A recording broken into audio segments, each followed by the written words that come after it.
দুনিয়া তৃপ্ত করে না, দুনিয়ায় তৃপ্তি মিলে না বন্ধু। এটা তৃপ্তের জায়গা নয়, এটা তৃপ্ত হওয়ার জায়গা নয় বন্ধু। আল্লাহ তাআলা কোরআনে ওয়াদা দিছে, বান্দা জান্নাতে আইসো, তোমার আমি তৃপ্ত করে দেব, সুখে ভরে দেব। মা তাশতাহি আনফুসুকুম, যা দিল চাইবে বান্দা আমি সব দেব। তোমার চাওয়া শেষ হইলে ওয়ালাদাইনা মাজিদ, আমার কাছে আরো অগণিত আছে কোটি কোটি নিয়ামত, যেগুলো তুমি নামও জানো না, চিনো না বান্দা। তুমি চাও নাই, আমি আল্লাহ নিজের থেকে আরো কোটি কোটি দেব। তুমি আইসো বান্দা, তুমি জান্নাতে আসো, তুমি সবর করো, অপেক্ষা করো। আল্লাহ আমাকেও বুঝার তৌফিক দান করেন, সবাইকে বুঝার তৌফিক দান করেন। আপনাদের এই মাহফিল আমি শুরু থেকেই বললাম কষ্টের আয়োজন। কষ্ট করে ভাবেন, নিজের ফিকির করেন, নিজের ভালো নিজের কল্যাণ ভাবতে শিখেন। আমি যে আয়াতগুলো পড়ছি এবার তর্জমা শোনেন, তাইলে আমার কথা শেষ। আয়াতগুলো মূল বক্তব্য হইল আল্লাহ তাআলা বলছেন এই পৃথিবী একদিন শেষ হবে, হাসরের মাঠ কায়েম হবে, মানুষগুলোর দুইটা অবস্থা হবে, কিছু আমার প্রিয় বান্দা হবে, কিছু নাফরমান বান্দা হবে। আল্লাহ তাআলা এই কথাটা খুব গুরুত্ব দিয়া কোরআনে বুঝাইছে, বান্দা এই রং রসের এই সৌন্দর্যময় পৃথিবী তোমার কাছে যত লোভনীয়ই মনে হোক, আকর্ষণীয় মনে হোক, তবে এটা নিশ্চিত যে তুমিও থাকবা না, দুনিয়াও থাকবে না। এই কথাটা মনে রাখো বান্দা। এটা যদি মনে রাখতে পারো তো জিন্দেগি সুন্দর হবে, জীবন সুন্দর হবে।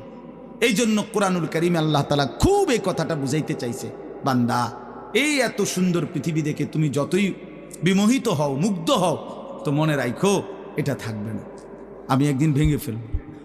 ইদাস সামাউন ফাতারাত, আসমান ভেঙে চুরচুর হবে। বা ইদাল কাওয়াকিবুন তাসারাত, তারকারাজি খসে খসে পড়বে, পাহাড়গুলো উঠতে থাকবে তুলার মতো। ও তাকুনুল জিবালু কাল ইহনিল মানফুস, অবুসাতিল জিবালু বাসসা, পাহাড়গুলো তুলার মতো উঠতে থাকবে, সাগর নদীর পানিগুলো টকবক করে উথরাইতে থাকবে। মা তার কোলের বাচ্চাকে ছুঁড়ে ফেলে দিবে, গর্ভবতী নারীর বাচ্চা নিজে নিজে বের হয়ে যাবে, সব মানুষ পাগলের মতো মাতালের মতো হয়ে যাবে। ইসরাফিল ফুঁ দিবে, জমিনের মধ্যে ভূমিকম্প শুরু হবে, বিকট শব্দে আওয়াজ হবে। আল কারিআতু মাল কারিআ। আল্লাহ তাআলা এই কথাগুলো বহুভাবে বহু আয়াতে বুঝাইতে চাইছেন, বুঝাইয়া বলছেন, বান্দা একদিন তুমিও শেষ হবা, আমার এই সৃষ্টি জগৎ শেষ হবে, হাসরের মাঠ কায়েম হবে।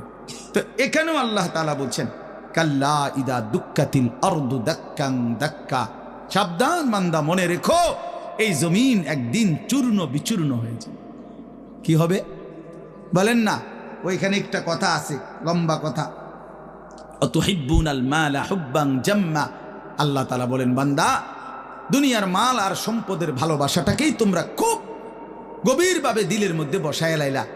তবে মনে রাখো, দুনিয়াকে তুমি যত ভালোবাসো, যত মজবুত করো, যত বিল্ডিং, যত ফাইলিং, যত মজবুতই হোক না কেন, এটাই মনে রাখো আমি আল্লাহ এই জমিন, এই সৃষ্টি একদিন ভেঙ্গে চুরে তছনছ করে ফেলব, চূর্ণ বিচূর্ণ হয়ে যাবে।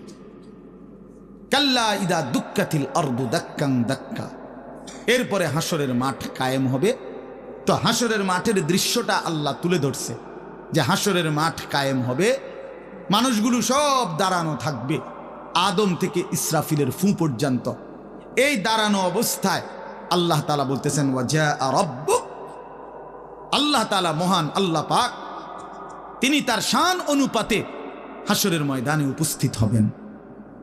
ওয়াল মালাকু সাফফান সাফফা, কোটি কোটি ফেরেশতা সারিবদ্ধভাবে লাইন ধরে দাঁড়াবে, চারদিকে কোটি কোটি ফেরেশতা, মহান আল্লাহ পাক উপস্থিত, আর মানুষগুলো সব দাঁড়ানো। এই কল্পনা করে হাসরের মাঠ। এবার কি হবে? আল্লাহ বলেন, ওয়াজিআ ইয়াউমাইদিন বিজাহান্নাম। এই অবস্থায় ফেরেশতারা জাহান্নামকে ৭০,০০০ আগুনের শেকল দিয়ে টেনে হাসরের ময়দানে উপস্থিত করবে। মানুষগুলো সচক্ষে জাহান্নামকে দেখবে।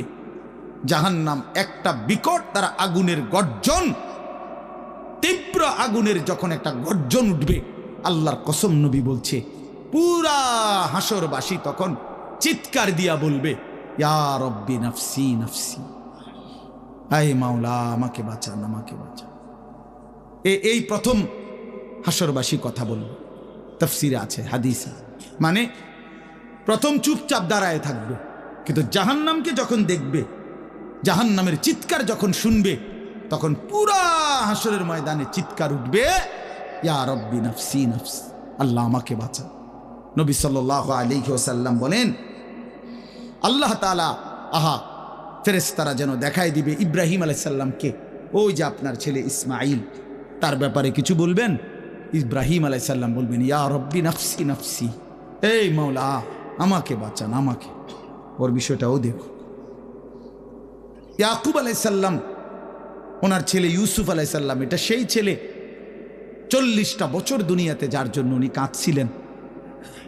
ফেরেশতারা বলবো, ওই যে ইউসুফকে দেখা যায়, তার ব্যাপারে কিছু বলবেন। ইয়াকুব আলাইহিস সালাম বলবেন, ইয়া রব্বি নাফসি নাফসি, এই মাওলা আমারে বাঁচান, আমারে। ওটাও বুঝো। অজি আয়াউমা ইদিন বি জাহান্নাম, জাহান্নামকে হাসরের ময়দানে আনা হবে বন্ধু। বিষয়টারে তুমি আমি খামখেয়ালি মনে করো না বাপ।